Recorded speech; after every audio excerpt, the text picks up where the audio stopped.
Gracias. Buenos días a todos. Desde la Confederación de Empresarios de Sevilla, bienvenidos a este foro de cadena de valor, donde vamos a ver y exponer los resultados del barómetro que se ha hecho dentro del proyecto que se marca dentro del proyecto de Más Empresa, perdón. Y también vamos a ver un caso de éxito. Nos acompaña aquí el director de la empresa EDEA. Y cómo formar parte de una cadena de valor de un gran proyecto, ¿no? Con una empresa internacional como es EDEA.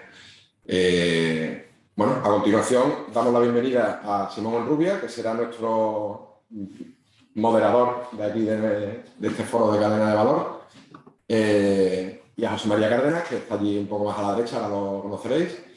Y bueno, sin más dilación, vamos a ir poniendo la presentación, que es la que vamos a ir siguiendo. Que constará, como podéis ver aquí, de una bienvenida y presentación, que es la cual estamos realizando. Después entrará aquí Simón Onrubia con la ponencia inicial, que será la presentación de los resultados del barómetro, que se ha estado realizando desde el 13 de septiembre hasta mediados finales de octubre, que se cerró el barómetro, en el que participan más de 100 empresas de Sevilla y provincia. Después bueno, hablaremos con José María Cárdenas, director de EDEA, con la presentación de la parte de la cadena de valor, de cómo formar parte, o requisitos, o algunas nociones básicas, algunas pinceladas, y con una experiencia exitosa. Espero que sea de vuestro agrado. Desde la CES os deseamos que paséis una buena jornada, y aquí os dejo con Simón Onrubia para que siga con la presentación. Saludos a todos. Muchísimas gracias, Antonio. Muy buenos días, José María Cárdenas. Bueno, lo primero que quiero hacer es agradecer a la FES que me den esta oportunidad de presentar este barómetro empresarial. Yo creo que es uno de los más completos que yo por lo menos he podido ver a lo largo de los últimos meses. Creo que es una parte muy representativa del empresariado sevillano en este caso, tanto de la capital como de la provincia, con numerosos, tocan pues prácticamente todos los sectores que forman parte de lo que es la economía provincial. Eso por un lado. También creo que está muy bien representado la distinta tipología de empresas, obviamente en su mayoría pymes, que al fin y al cabo es la tipología más habitual dentro de las empresas tanto de Sevilla como del conjunto de España. En primer lugar, querría también agradecer la colaboración de la Universidad Loyola Andalucía, que ha colaborado en la elaboración de lo que es la parte macro de este informe. Creo que es importante recalcar que la encuesta entre los empresarios y directivos, como bien ha dicho Antonio, se realizó, pues empezó en mediados de septiembre hasta mediados finales de octubre. ¿Por qué digo esto? Pues porque creo que en el último mes y medio, más o menos, estamos viendo que, bueno, ya intuíamos algunos problemas para nuestra economía y para nuestras empresas, principalmente dos, que por un lado es los cuellos de botella que se están generando en torno al suministro de ciertos artículos, materias primas, que como todos sabéis están afectando de manera significativa tanto a nuestras empresas como a la economía. Eso por un lado. Y por otro, también estamos sufriendo el incremento de los precios energéticos y de los carburantes. Por eso, posiblemente, si hiciésemos a día de hoy esta misma encuesta, un optimismo que yo creo que es muy relevante, que han manifestado pues, la mayor parte de los encuestados, quizá no fuese tan elevado y entrarían con ciertos matices. Sucede un poco con el COVID, ¿no? Que estamos viendo que la aparición de nuevas variantes ha golpeado, por ejemplo, en estos últimos días a las bolsas de todo el mundo, y hoy mismo, esta noche, en las bolsas asiáticas y estadounidenses, pues ha supuesto un fuerte varapalo, todos esperando a ver cómo va a evolucionar, cómo va a afectar, si la nueva variante pues es tan grave como algunos dicen, o si por el contrario se va a poder solucionar. Y sin más preámbulos, pues paso ya a presentaros el informe. Como os decía, en primer lugar, a raíz de los datos que nos ha facilitado la Universidad Loyola, aquí podemos ver cómo ha ido evolucionando la economía andaluza pues desde el primer trimestre del año 19 hasta prácticamente el segundo trimestre de 2021. Bueno, ya todos conocemos esto. La economía andaluza estaba experimentando un ligero crecimiento, como se puede ver a lo largo del año 19. En ese último trimestre, pues os acordaréis que fue cuando ya se empezó a hablar del COVID. Los primeros datos no eran muy específicos, pero si os fijáis ya empezó a afectar. Obviamente en el primer trimestre llega el confinamiento domiciliario y bueno, pues como podéis ver se produce una evolución de nuestro PIB con una V muy marcada hasta el tercer trimestre de 2020, que ahí, como podéis ver, el crecimiento se sigue manteniendo, pero ya a un ritmo muy inferior. Si pasas, por favor, a la siguiente diapositiva. Aquí lo que vienen es, en este cuadro, lo que se han tomado son las referencias, como referencias ha tomado los datos medios que se registraron en 2019, es decir, en el año justamente antes de la pandemia. Bueno, como todos os podéis imaginar, ahí podéis comprobar cuáles han sido los sectores que se han visto más sectores y actividades y una serie de indicadores que se tratan desde el gasto en consumo final a la formación bruta de capital, actividades profesionales, y aquí para mí es destacable que ya veis las exportaciones caen por encima del 25%, las actividades artísticas, recreativas y otros servicios 23,7%. Hay también caídas muy pronunciadas, por ejemplo, en construcción, con un 17,6%. Y luego, si os fijáis, a la derecha en verde son los únicos indicadores que han experimentado un crecimiento. En general, como podréis ver, son todos vinculadas a la administración pública, como puede ser el gasto en consumo final de las mismas. También podemos ver la administración pública, sanidad y educación que crece un 5,8%. Luego tenemos las actividades financieras y de seguros que también repuntan 6,4%.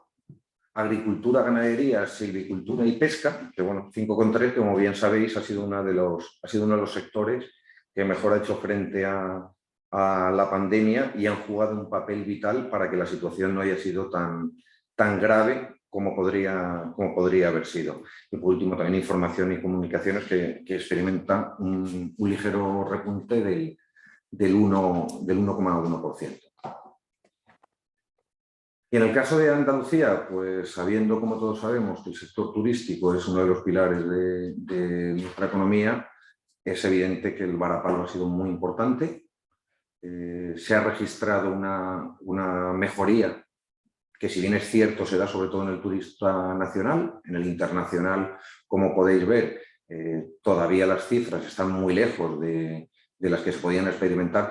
Ahí el dato que aparece es 2019, pero si echásemos la vista más para atrás, nos encontraríamos en una situación similar, sobre todo teniendo en cuenta que a lo largo de los últimos años Andalucía viene marcando récord tras récord, tanto en viajeros como pernoctaciones. En el cuadro inferior de la izquierda podéis ver que en 2019 se lograron picos en los meses de verano y al igual que comentaba antes, pues podéis ver que si os fijáis en abril del 20 es cero, como es lógico, debido al confinamiento domiciliario. Luego ha ido subiendo y si miráis a la derecha podéis ver ahí tanto los residentes en el extranjero como los residentes en España, y como os decía, el turista nacional es el que está evolucionando mejor y el extranjero todavía le falta mucho para retomar las cifras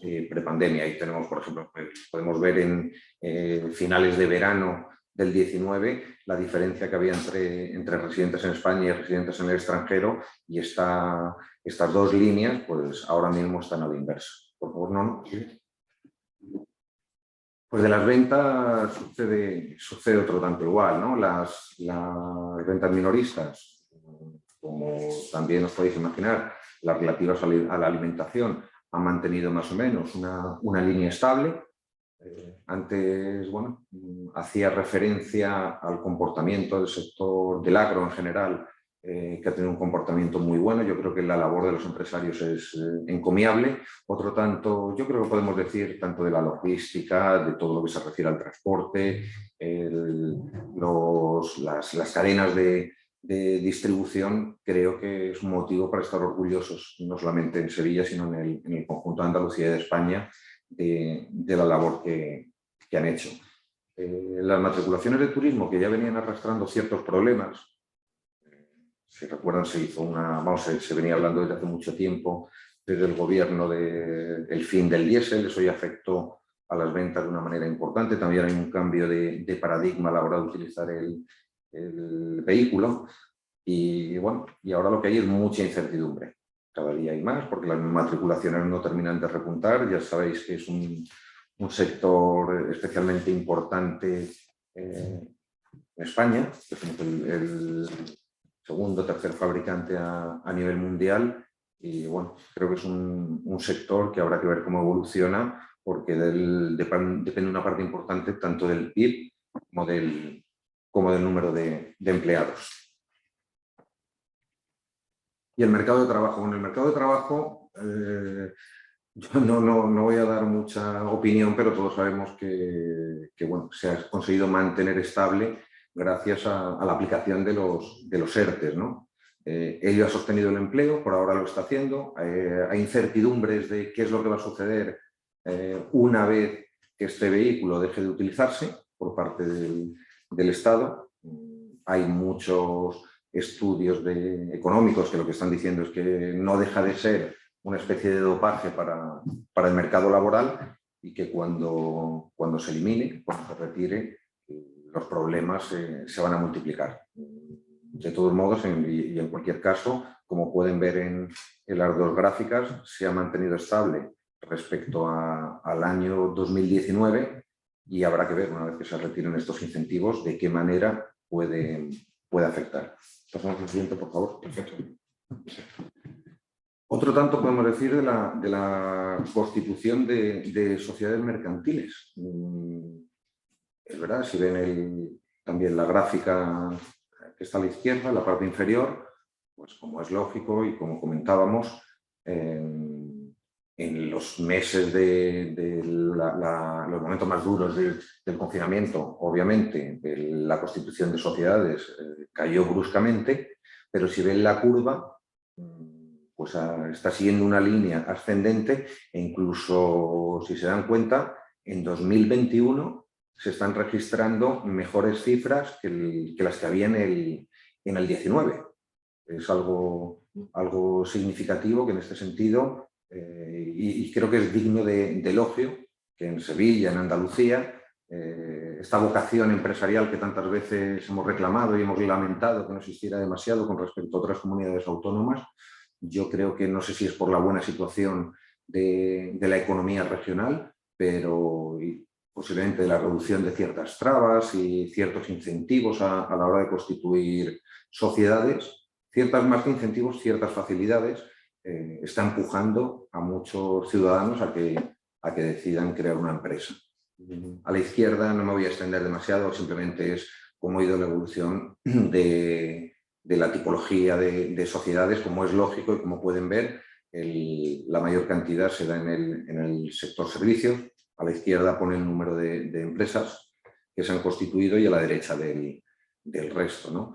El sector agrario quizás es el que a día de hoy está experimentando una peor evolución. El siguiente, por favor. Y ya entramos en lo que... Bueno, efectivamente el barómetro, que como les decía al principio, tengo que felicitar a la CEA, a la CES, por la elaboración de este estudio que yo creo que como os decía, es una radiografía muy, muy ilustrativa de cómo está la situación, de cómo los empresarios lo ven, de cuáles son sus perspectivas de cara al futuro y sus principales quejas y, bueno, y lo que más también aplauden de lo que se está haciendo. Como les decía antes, pueden ver que se tocan prácticamente todos los sectores empresariales que constituyen el grueso de Andalucía. Bueno, pueden ver que una vez más, pues servicios, aparece con un número destacado, también aparecen actividades profesionales, en fin, como les decía, es básicamente la radiografía del tejido empresarial sevillano. Lo mismo aquí lo pueden observar en cuanto a la tipología por número de empleados, ¿no? Ya lo pueden ver, la mayor parte de ellos, pues hasta 50 trabajadores, que al fin y al cabo es la mayoría de las empresas que tenemos.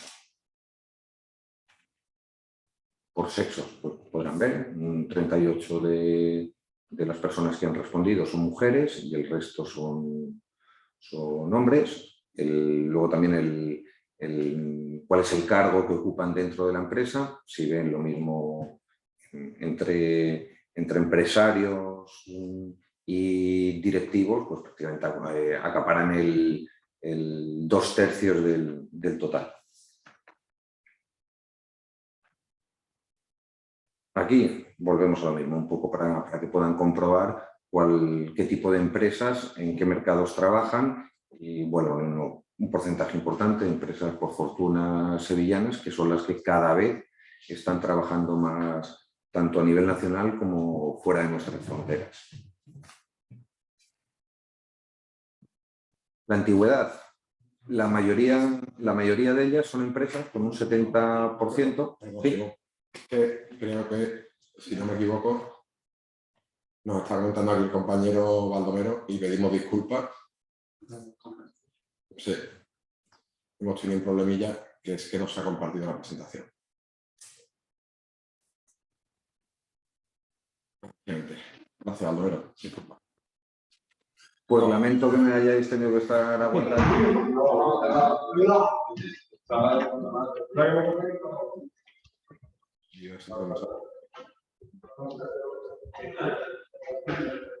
¿Alguien?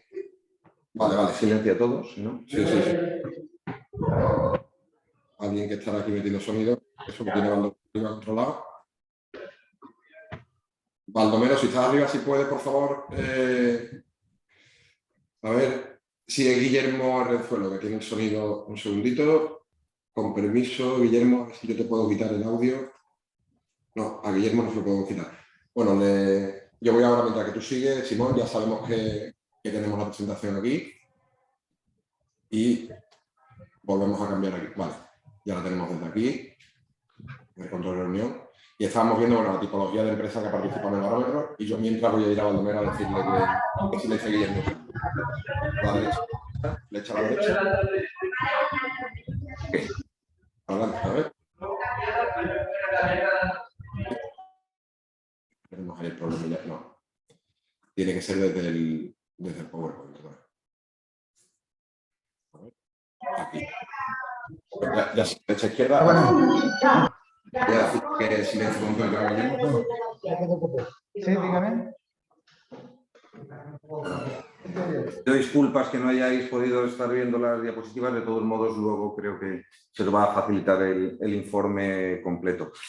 Comentaba antes que se ha preguntado también por la antigüedad de la empresa. Creo que es un dato bastante significativo porque estas empresas habéis vivido, todas las que tenéis más de 10 años, no solamente la crisis actual, sino la que sufrimos del año 2008 a 2013 más o menos, y creo que ya, la verdad que han sido en muy pocos años dos crisis de una ferocidad brutal, y creo que esto nos va a dejar callo a todos los empresarios.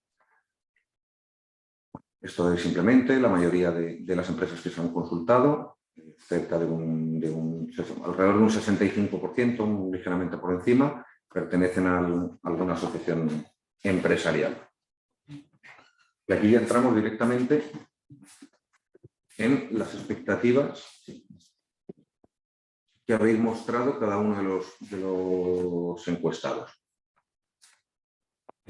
Como podéis ver, esta es a la izquierda, es la situación actual, del sector que considera cada uno que está viviendo.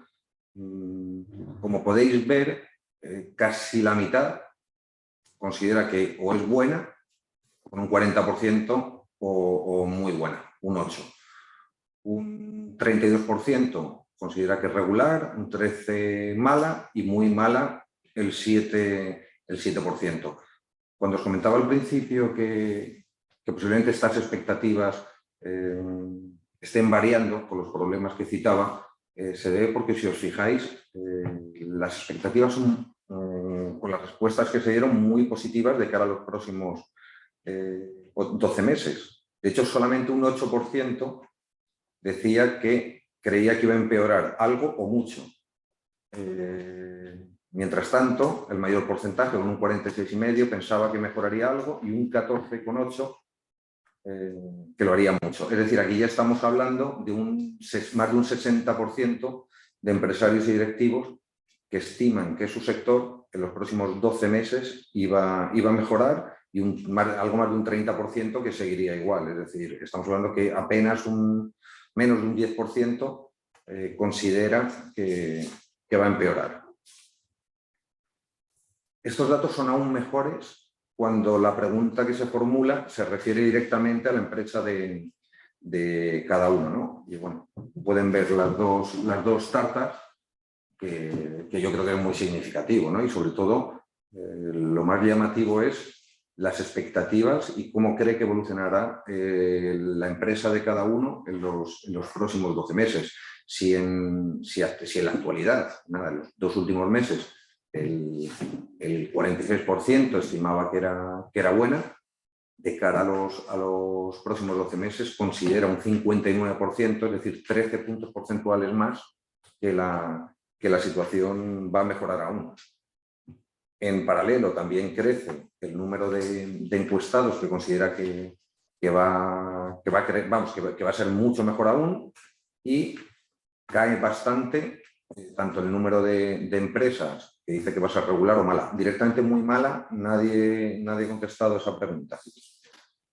Posiblemente, como os decía antes, si el cuestionario se hiciese a día de hoy, es muy probable que estos porcentajes variasen de manera significativa. También es significativo las respuestas cuando lo que se pregunta es sobre la marcha de la economía en Andalucía, ¿no?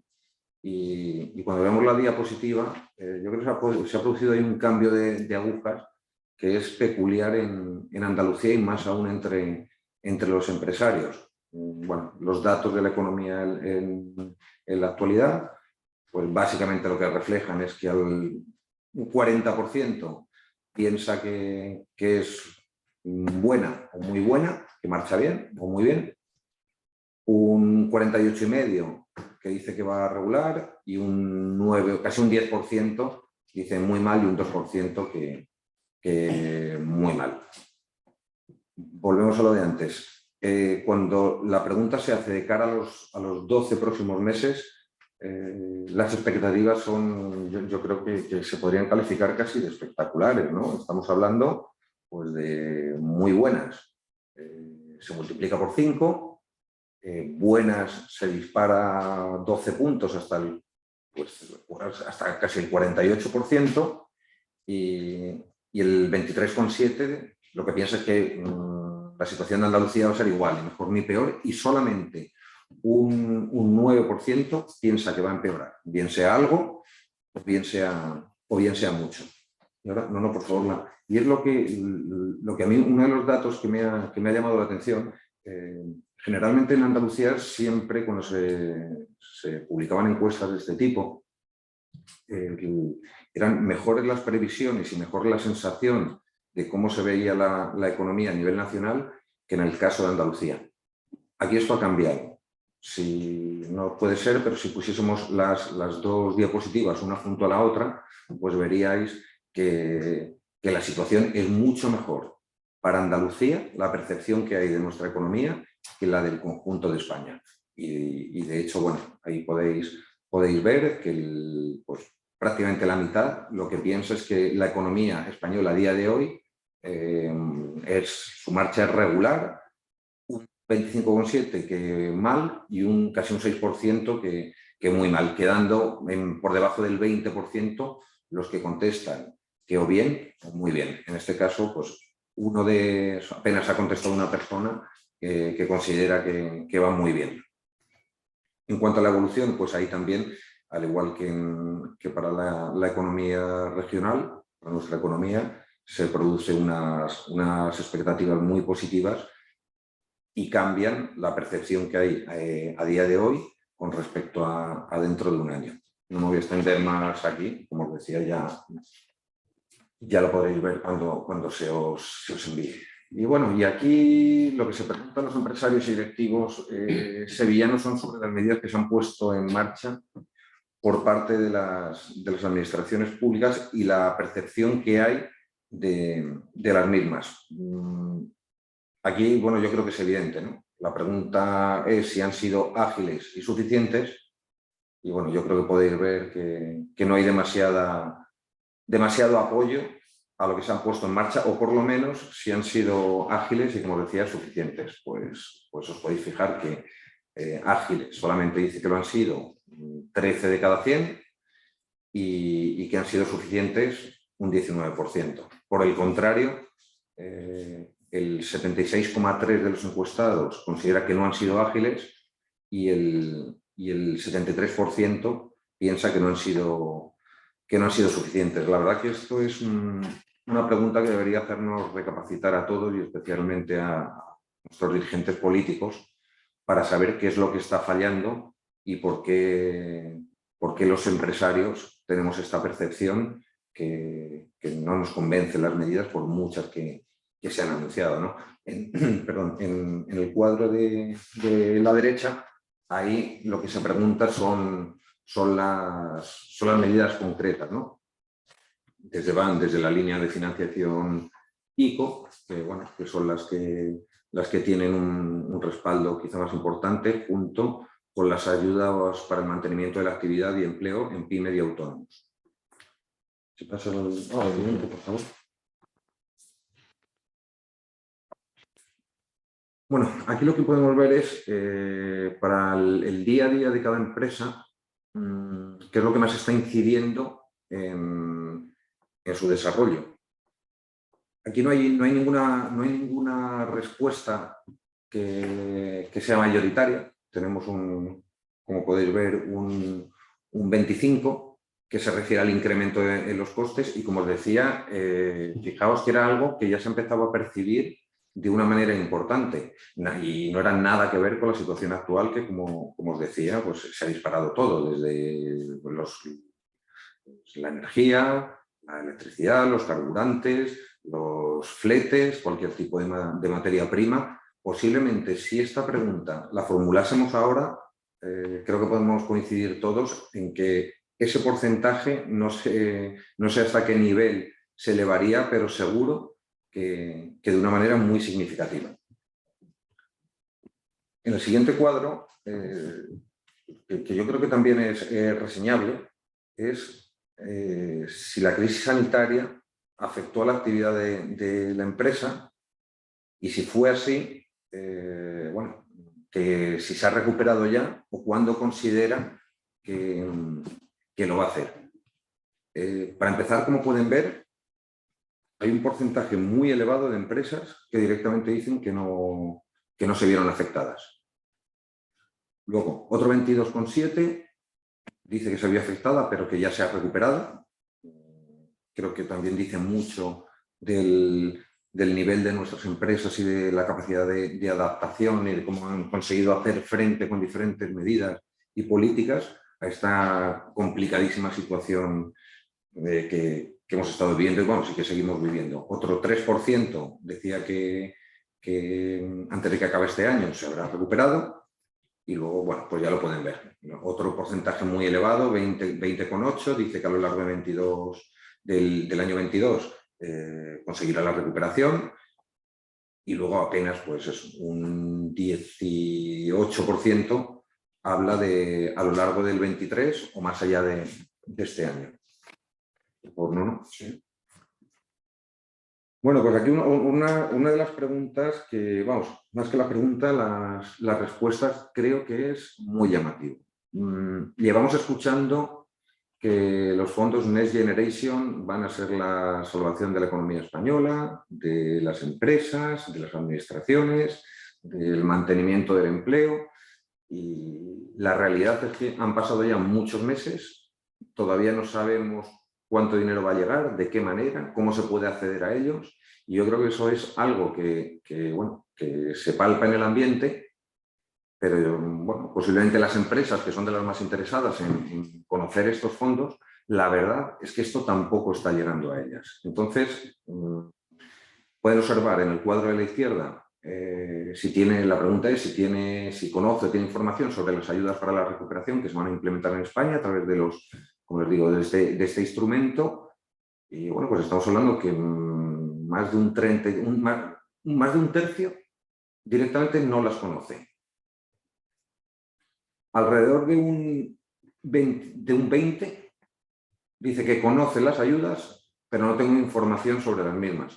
Es decir, estamos hablando de más de la mitad de nuestras empresas que o no las conocen o que la información que tienen pues es nula.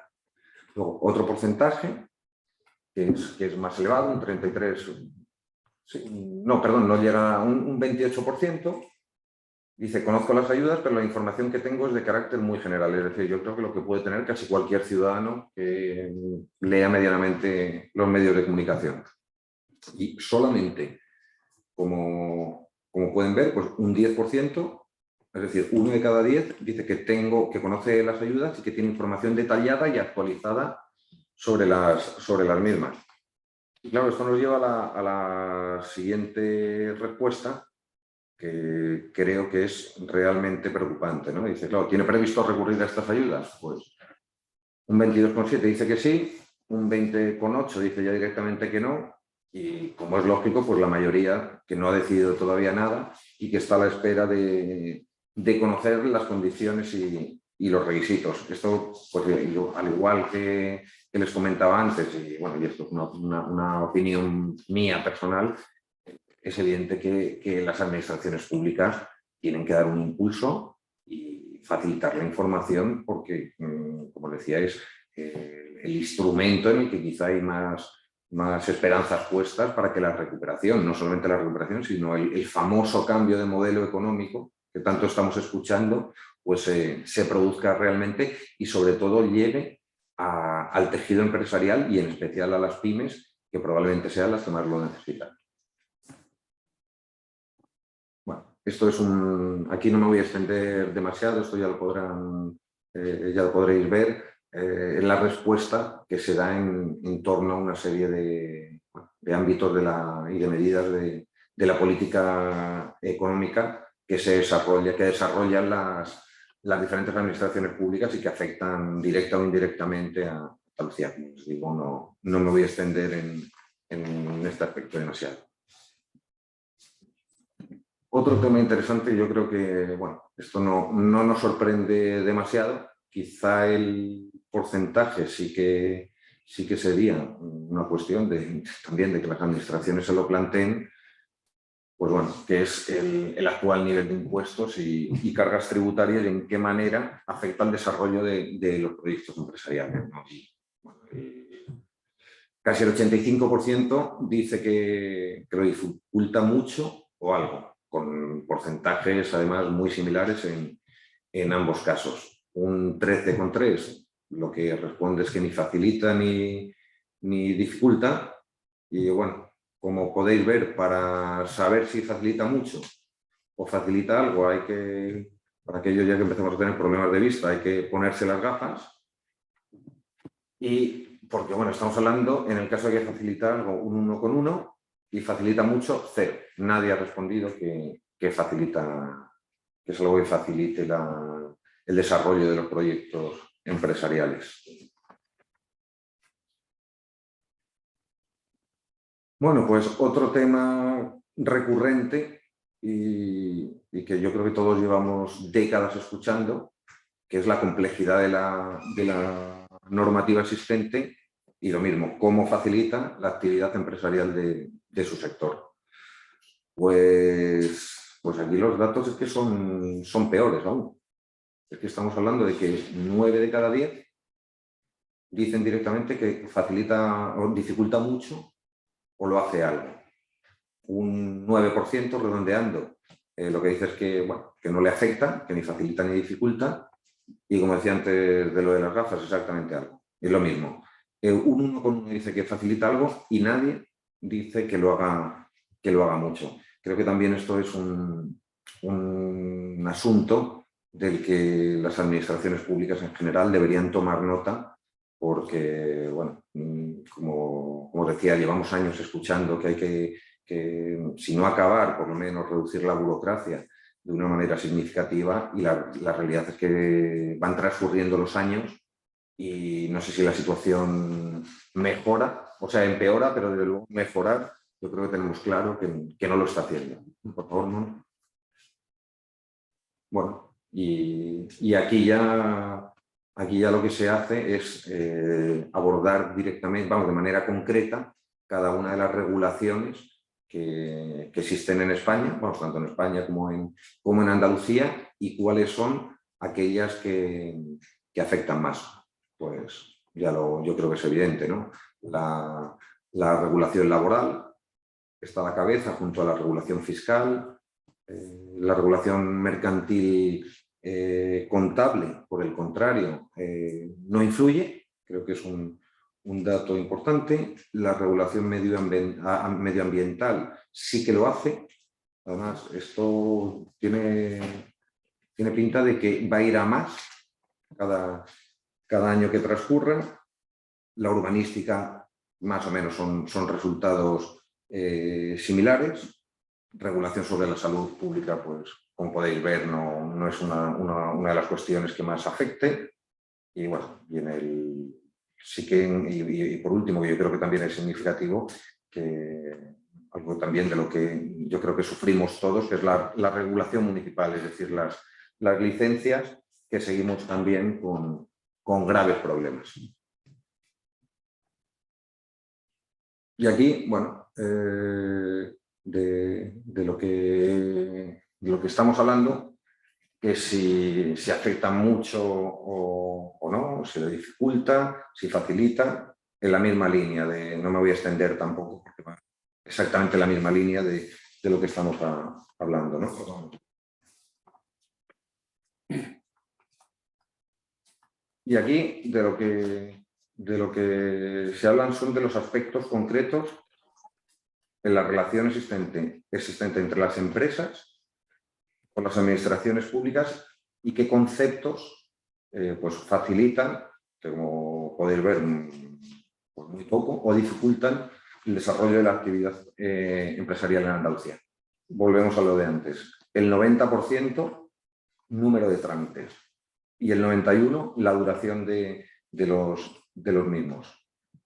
Yo creo que todos estamos o deberíamos estar de acuerdo que es algo que hay que evitar, porque si os fijáis, el coste de la tramitación es algo que la mayoría de los que responden dice que no influye de ninguna manera.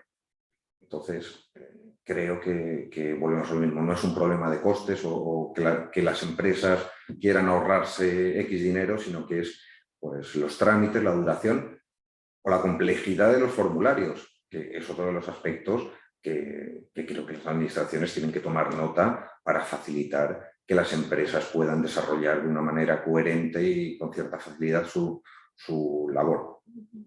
Volvemos al siguiente punto, pues un poco más o menos igual. Hay en este caso, más de la mitad considera que o no influye o que facilita. Criterios interpretativos, los famosos criterios, ¿no? que muchas veces todos nos perdemos. Y bueno, pues por último, profesionalidad del empleado público. Pues algo más de la mitad considera que dificulta, y bueno, aquí hay un 20,4 que dice que no influye y otro 22, casi 21,6 que dice que facilita. Pasamos al siguiente. nada, esto simplemente cuál es dentro de las administraciones, cuáles son aquellas que dificultan más las tramitaciones a la hora de llevarlas a cabo, ¿no? La peor parte se la lleva la Administración General del Estado y luego prácticamente a partes iguales la Administración Autonómica y la local. Y bueno, esta ya es la parte de conclusiones. Yo en este caso no me voy a extender, es básicamente de lo que hemos estado hablando, lo que he destacado más. Como os decía, yo creo que es uno de los estudios más completos, una de las consultas que dice más y que puede servir más, que se ha hecho entre el empresariado sevillano, porque se abordan muchos temas que creo que, como comento, yo creo que las administraciones públicas deberían tomar nota y solucionar ciertos problemas que realmente podrían hacerlo con cierta, no sé si con cierta facilidad, pero bueno, algunas cosas sí que se podrían hacer y que sepamos que estos datos, estas expectativas tan optimistas, seguramente si se formulasen hoy estas mismas preguntas, las respuestas no serían igual. Y creo que es algo que nos debe preocupar precisamente para avanzar en estas cuestiones que os comentaba que deberían abordarse y cuanto antes mejor. Y sin más, yo voy a dar paso a José María Cárdenas, socio director de EDEA, uno de los principales estudios de arquitectura que hay en Andalucía, también es socio fundador y consejero delegado de City Thinking, una empresa que desarrolla plataformas de viviendas, no solamente en España, sino a nivel internacional han hecho muchos proyectos y de los que os podrá hablar, sobre todo a la hora de abordar lo que es también la cadena de valor, qué entorno se genera cuando existen proyectos de este tipo. Y bueno, aunque ya la adjudicación fue hace unos meses, bajo su batuta, es uno de los proyectos más importantes que se van a desarrollar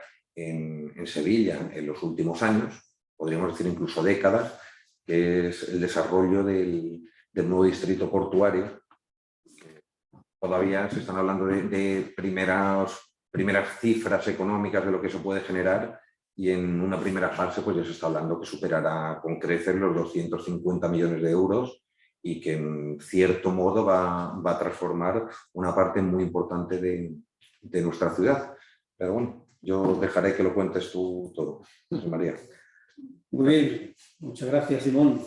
Muchas gracias a la CES por invitarme y por darme la oportunidad de contar un poco la experiencia que desde una empresa de servicios relacionada con la arquitectura y con el urbanismo venimos desarrollando fuera de nuestra frontera a nivel internacional desde hace casi ya más de una década. Perdón, José María, con toda la confianza. ¿Quieres tú pasar? Sí, yo creo que un poco. Flecha derecha, muy bien teclado. Flecha derecha, entiendo que hacia atrás la izquierda, ¿no? Efectivamente. Bueno, yo voy a contar un poco nuestra experiencia, voy a contar un poco, perdón, apoyándonos en el título de la charla de hoy, del foro que hablaba sobre la importancia de la cadena de suministro, cómo nosotros nos hemos posicionado en alguna cadena de suministro y cómo algunos proyectos de los que estamos haciendo pueden hacer atractiva la formación de esa cadena desde hoy, en un momento muy inicial, porque como decía Simón, estos proyectos en los que estamos trabajando ahora son a 3, 4, 5 años vista, pero cómo pueden también ayudar a comprender cómo otras empresas de nuestro sector relacionadas con el mundo de la construcción de las ciudades en cualquiera de sus aspectos puede empezar a integrarse en estos proyectos que estamos haciendo. Este es el proyecto más reciente, el que hablaba Simón. Lo que veis en pantalla es un poco el marco de la integración urbana, así se llama, de los muelles de Tablada, es lo que se va a conocer como el distrito urbano portuario.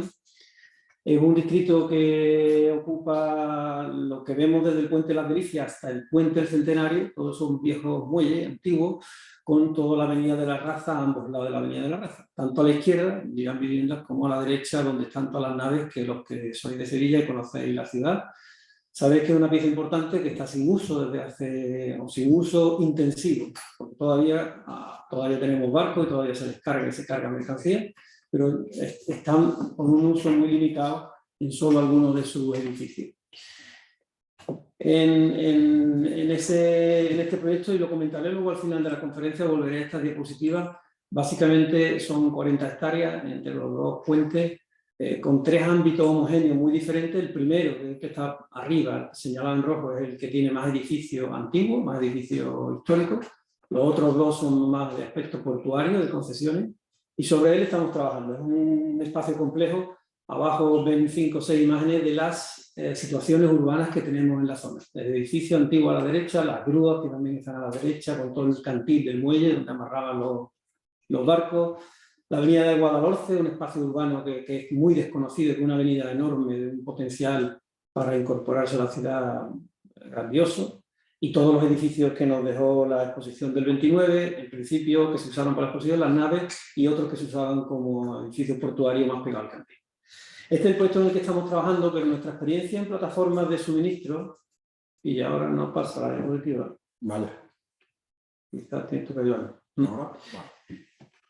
Empezó un poco no empezó, pero llegamos a darnos cuenta de la importancia de los arquitectos en la cadena de suministro cuando hicimos este proyecto enorme, también son casi 20 hectáreas, en la bahía del río Los, que se acaba de inaugurar. Desafortunadamente por el COVID no pudimos estar en la presentación. Mi socio Luis y yo somos los codirectores con Manolo Montiserín de Madrid, tanto del diseño como de la dirección de las obras de este proyecto, donde se integraba en la ciudad de nuevo una antigua bahía que no se usaba ya por el puerto y que se quería devolver a los ciudadanos. Era un proyecto complejo, con una inversión de más de 120 millones de dólares, y se puede imaginar que por la complejidad tanto de los edificios como de la urbanización, como de la innovación, que luego hablaremos también de eso en Sevilla, que se pretendía con la construcción de este proyecto, fue necesario integrar en todas las fases a casi más de un centenar de empresas. Y solo en consultoría había como 40 o 50 empresas que trabajábamos desde la batuta del equipo de dirección que nosotros llevábamos a cabo, desde España básicamente, pero con consultores prácticamente en todo el mundo, en América, en Londres, en Asia. La realidad es que este proyecto se construyó, está inaugurado, y es un claro ejemplo de cómo organizar las cosas bien, con esa mentalidad de supply chain y de atraer innovación con nuevas ideas. Esto lo podemos concretar todavía más en la siguiente, y ya con esto termino de contar nuestra experiencia. También tratamos un poco de que vieran los oyentes que se puede hablar de cadena de suministro cuando los proyectos tienen una escala suficiente. Pero es verdad que los proyectos grandes casi siempre los clientes nuestros hablan de diseño y hablan inmediatamente de cadena de suministro. De países emergentes, como son los 2 ejemplos que he traído aquí a la pantalla. Este es el barrio español, que terminamos en 2018, se planificó en 2010, se empezó a construir en 2014, después de la crisis económica del rublo y de la caída de los precios del petróleo de los años 13 y 14, se reactivó en el 15 y se terminó en el 18. Es un barrio con casi 5.000 viviendas diseñadas desde la mentalidad de la estandarización, el reuso del diseño y la facilitación de la industrialización, que es un tema recurrente del que se habla mucho ahora aquí en Europa, especialmente en España, la necesidad de industrializar la construcción y especialmente la construcción de viviendas. ¿En qué derivó todas estas 3 experiencias que he contado, la última que estamos haciendo, pero estas 2 que ya están acabadas? ¿A dónde nos llevó esto como empresa? Y si me ayudas otra vez, no ha pasado. Sí, ahora creo. Vale. Pero creo que ha pasado 2. Si me das una atrás. Yo creo que desde aquí lo puedo. ¿Tú desde la izquierda puedes? Parece que tiene un retardo, ¿no? Pero Sí. nada más tengo que volver, creo. A un salto, triple salto mortal hacia adelante. Si quieres salimos de pantalla completa y lo miramos, ¿o no? Sí, pero yo creo que a mí no me... No te va a hacer izquierda. No, está atorado. Vale, pues bien. Bueno, pues vamos a Si ver. escapamos quizás. Control L, nos escapamos un segundito y algo habrá pasado aquí, ¿no? Problemas del directo, que se llaman. A ver. Si le das el ratón casi... Debería ir hacia abajo. Sí, Sí, está sí, bien, no, claro. vale. No, yo es porque no vean los asistentes todo el tema del cuadrado alrededor. Vale, perfecto. Si te manejas así, de manera.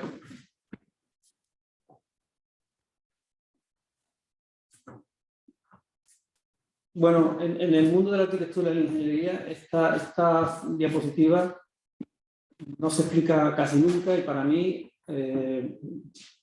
resume el concepto de la industrialización y con ello la facilitación de la supply chain, de las cadenas de suministro. Generalmente nuestros proyectos se hacen a través de una demanda donde inmediatamente se da una orden y se arranca el concepto de un proyecto. Después de ese concepto o anteproyecto se diseña, después se planifica y por último, como elemento de control, se construye o se ensambla. Ya depende de la capacidad de industrialización que hay. En los mercados más maduros, donde las cadenas de suministro están más desarrolladas y en otras muchas industrias, por supuesto, mucho más que la de la construcción, se da un salto y cuando se conoce la demanda, son capaces de saltar directamente a la planificación. Es decir, que los conceptos y los diseños están ya trabajados, están previamente analizados y previamente cerrados, y por lo tanto se puede pasar directamente a la planificación, con lo cual, en el instante 1, y de una manera muy estandarizada, se abre la cadena de suministro a un mayor número de agentes con mucha más velocidad, o ya con herramientas de digitalización, y eso facilita la eficacia del proceso completo. Esto en esta diapositiva es un poco abstracto, pero yo, cuando contamos el proyecto que acabamos de terminar ahora en Moscú, que llamamos Euromodul, es un proyecto que hemos cerrado en 2021 y cuya duración se prevé que esté en uso hasta una década completa, hasta el 2031. Hemos diseñado un proyecto donde hemos precisamente construido un sistema de módulos capaces de construir cientos de combinaciones de edificios diferentes de vivienda social. Hemos construido una herramienta con la ayuda de Microsoft en la cual el cliente puede configurar los edificios a partir de esos elementos prefabricados y lo hemos conectado con una plataforma BIM que es la plataforma BIM el elemento crucial para la cadena de suministro. De lo cual se deduce que quien quiera participar en estas cadenas de suministro, que yo creo que van a florecer en España y en Europa, como ya han hecho en otros sitios, y esto de Moscú es muy curioso, pero es clave, porque Moscú o Rusia representa probablemente los avances más importantes en el asunto de la industrialización en el mundo. Ya después de la Revolución Rusa empezaron a pensar y entre guerras construyeron una cantidad enorme de edificios prefabricados y estandarizados y además lo extendieron a todos los países del ámbito soviético, incluido China. Bueno, pues con esa plataforma BIM, quien quiera estar en estas plataformas de suministro del mundo de la construcción de viviendas sociales, yo creo que va a tener que integrarse, o la herramienta fundamental son estas plataformas BIM, herramientas que hay que conocer, hay que trabajar con ellas, y que te exigen seguramente revisar tus procedimientos y revisar tu manera de trabajar para adaptarte a la industria.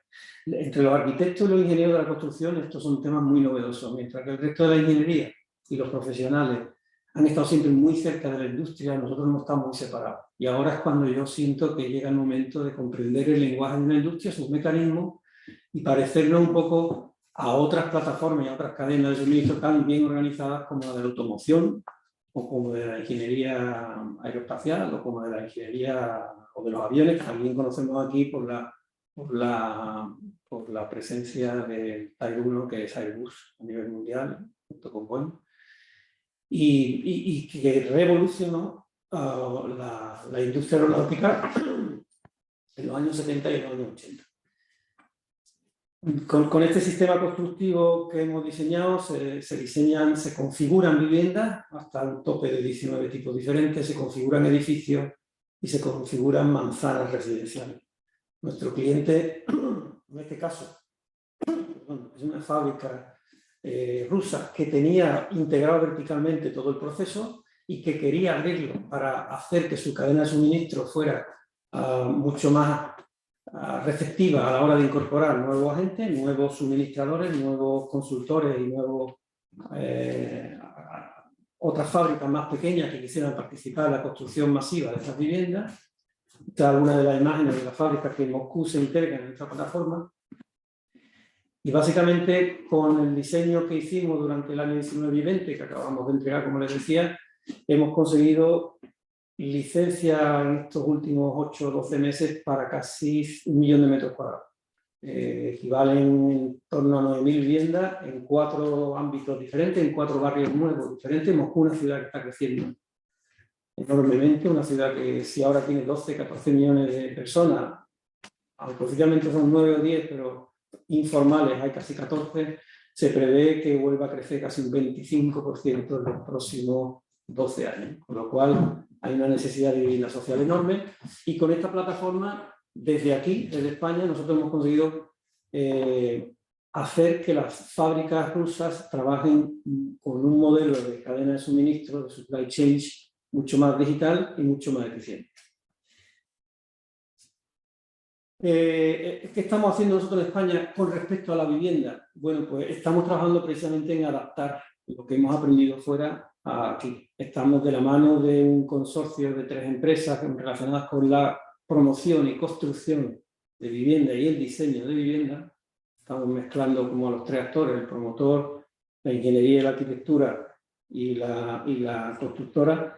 Estamos desarrollando el equivalente a esa plataforma de diseño aquí, basado en parte del software que hicimos de industrialización del urbanismo y la construcción para nuestros clientes de Rusia, pues adaptándolo a España porque las condiciones son diferentes, los edificios son muy diferentes, las ordenaciones y los planes parciales, las ciudades que hacemos aquí son muy diferentes y por supuesto el sistema constructivo que no pasa por hacerlo de materiales como el hormigón y de paneles de hormigón, entre otras cosas porque no tenemos tampoco la tecnología que ellos tienen, que la importan básicamente de países como Alemania, pero tampoco tenemos el mercado que nos solicita esa vivienda. Aquí estamos pensando en otros materiales constructivos que vamos a cerrar esa plataforma y que va a ser un proyecto prácticamente que nos tenga enredado hasta el verano que viene. Esto en cuanto a plataformas de suministro y el futuro de la vivienda asequible o la vivienda de precio limitado o la VPO mejorada, quizás, no tanto porque tenga que ser una vivienda de protección en el sentido literal de la palabra, sino porque sea una vivienda de un precio razonable para una demanda enorme que existe de vivienda económica en España, por supuesto, y sobre todo en Andalucía, mucho más en las grandes capitales como puede ser Sevilla, Málaga, por supuesto, Córdoba, Huelva, donde estamos viendo que no somos capaces de producir vivienda a los precios que el mercado es capaz de pagar. Aunque hay otra demanda en un entorno más de precio medio, que sí esa parte está satisfecha y que pueden, con los sistemas productivos y con los actores que hay ahora mismo se resuelve esa demanda, pero no la de la vivienda más económica.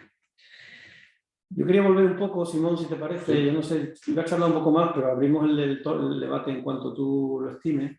Quería volver un poco a la imagen del puerto de Sevilla, por comentar que, si bien es cierto que no existe, no es posible organizar una cadena de suministro tan organizada como la de las viviendas, cuando uno estandariza el diseño y sabe que durante una década no trabaja en este tipo de proyectos, sí es verdad que se están abriendo oportunidades que el distrito urbano portuario que tú comentabas al principio, con una inversión, en una primera fase va a superar los 120 millones, con la segunda y tercera fase va a superar mucho los 250 que tú mencionabas, concentrándonos solo en esta primera fase, después de que terminemos nosotros el plan, que tiene todavía, esa fase tiene todavía una duración de 2 años aproximadamente. Ahí van a abrirse muchas oportunidades durante 5 años para la construcción de lo que vemos ahí manchado en rojo en la pantalla, con el número 1, que es como ese primer kilómetro, no llega a 1 kilómetro, de los 800 metros, donde están las naves de la raza que conocemos como naves de la raza de ladrillo y los tinglados.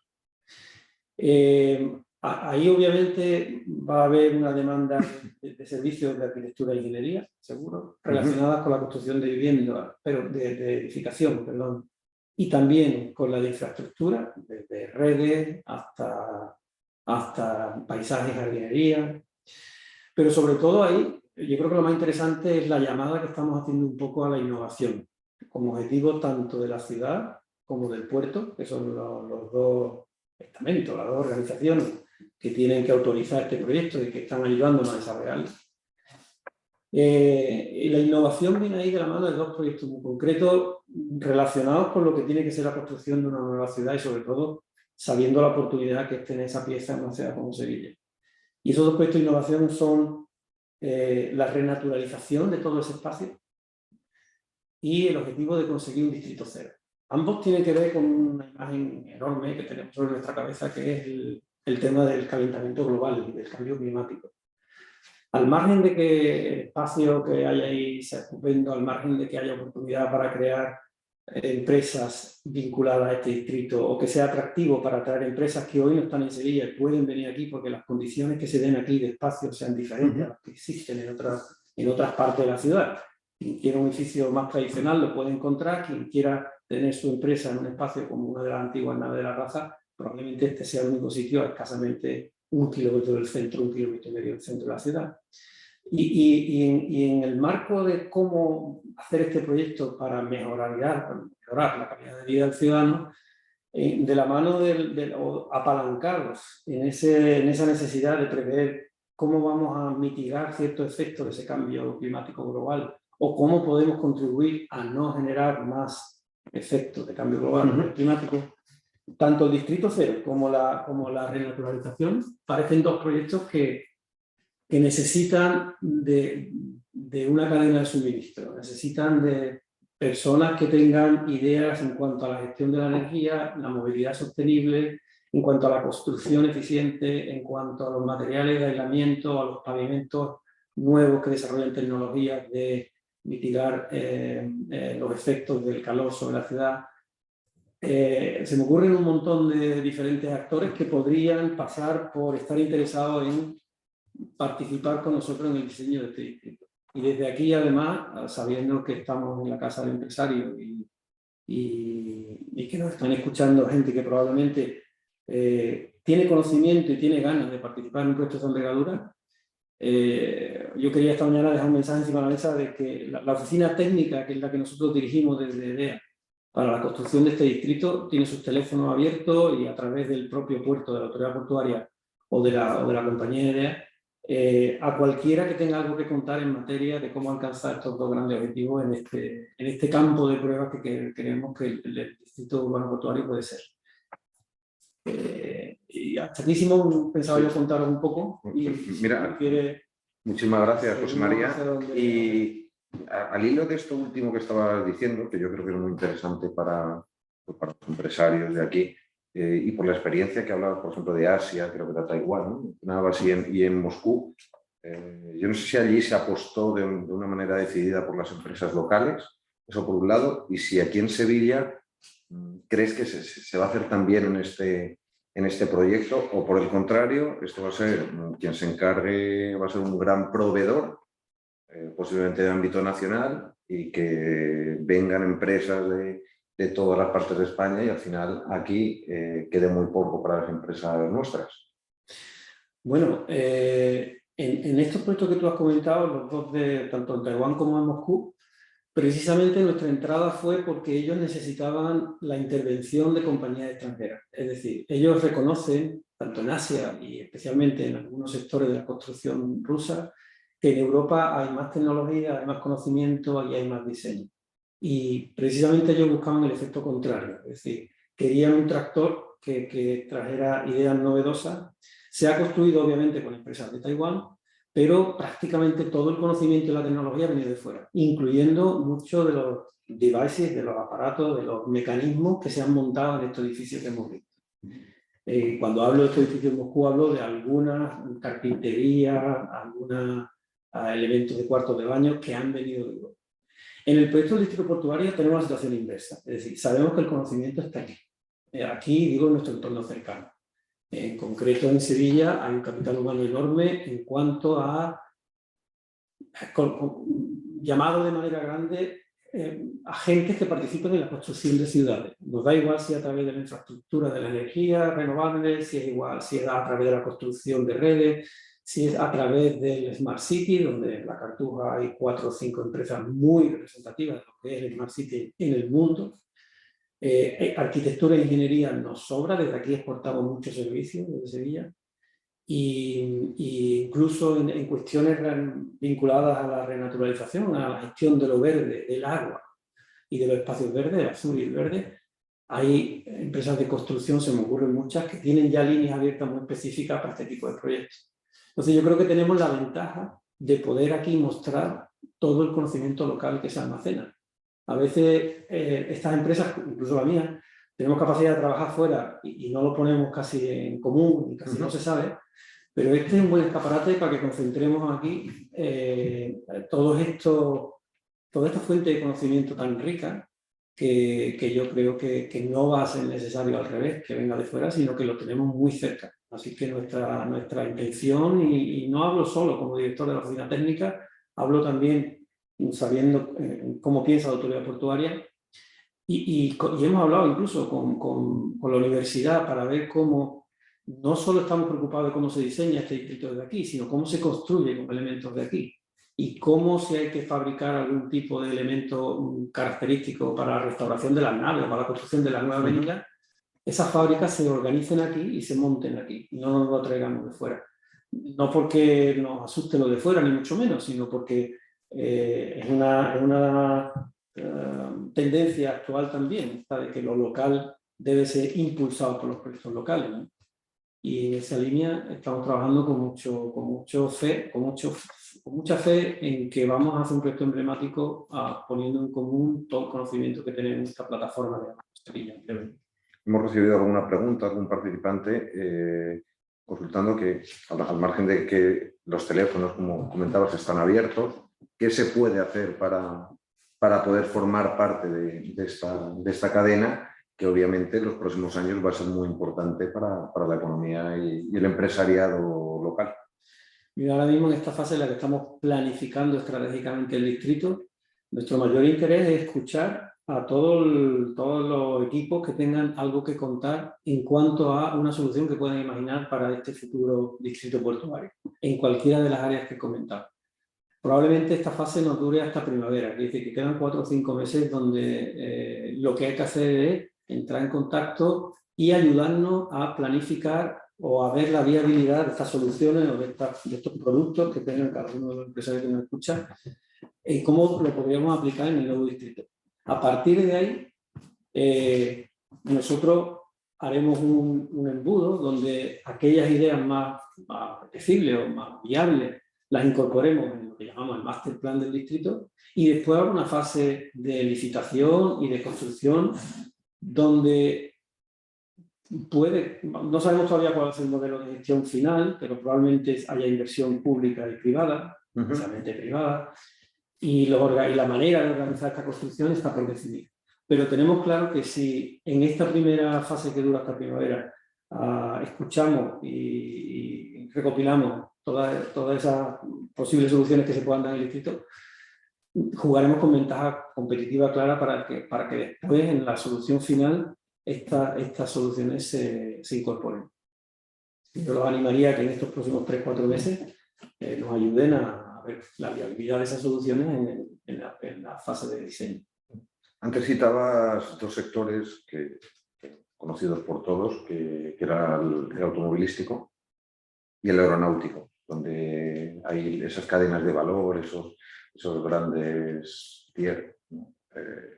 Bueno, pues han fomentado mucho este tipo de relaciones con diferentes empresas. ¿Crees que en tu sector en particular y de cara a estos grandes proyectos, salvando las distancias, pero se puede seguir un camino similar?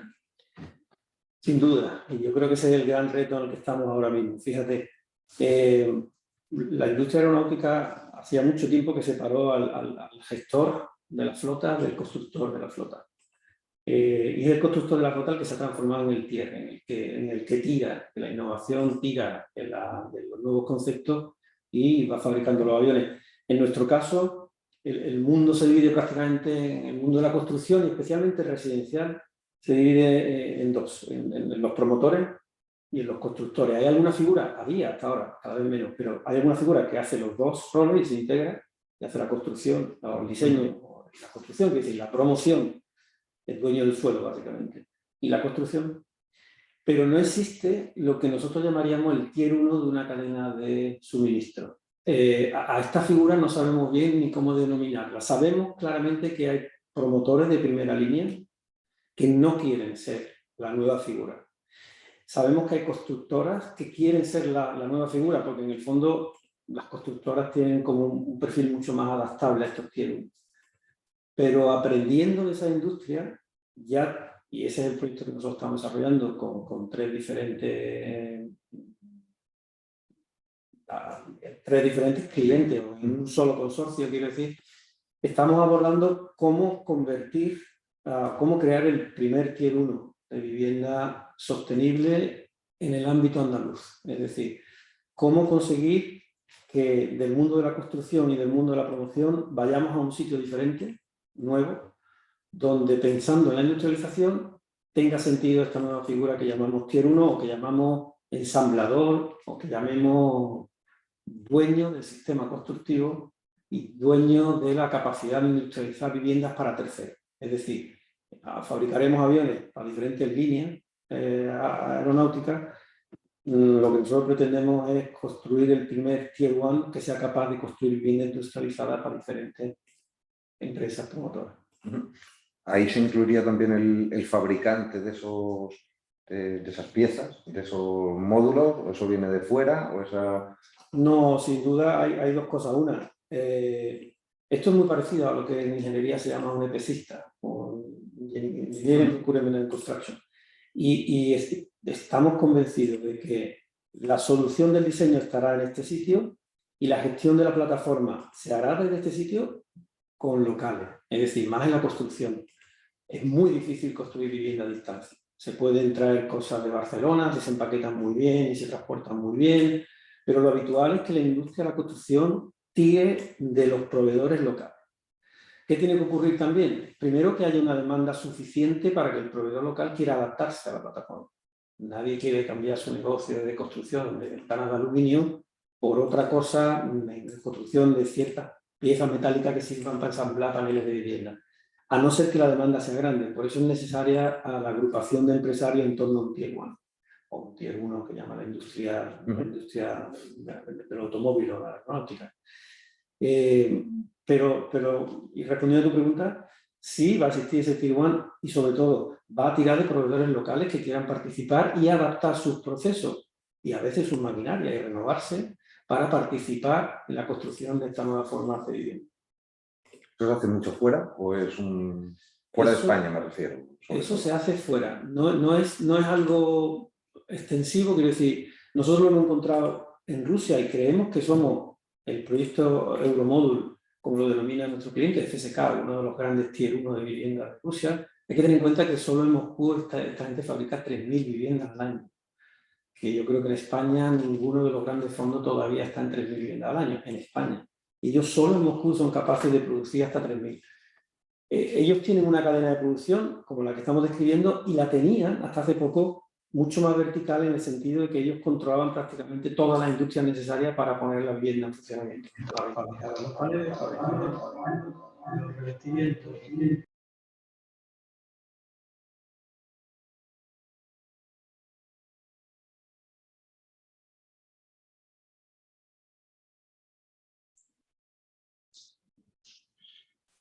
Sí, Antonio, perdona, tenía el micro desactivado.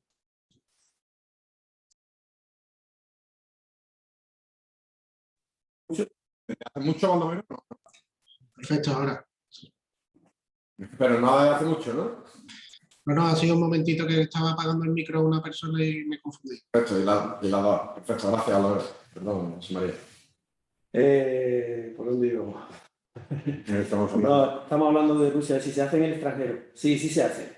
Y estaba diciendo que incluso la plataforma que nosotros hemos hecho ha ayudado a este gran fabricante de viviendas a abrir su plataforma más a otros proveedores locales. Tanto que se está dando cuenta que su valor no está en tener la fábrica, su valor máximo está en haberse convertido en un tier 1 abierto donde puede poner su producción a la vista para que otros fabricantes expertos en sanitarios como Roca, piezas de azulejos como Porcelanosa en España, participen y les ayude a construir sus viviendas sin tener necesariamente que estar aportando siempre la solución constructiva.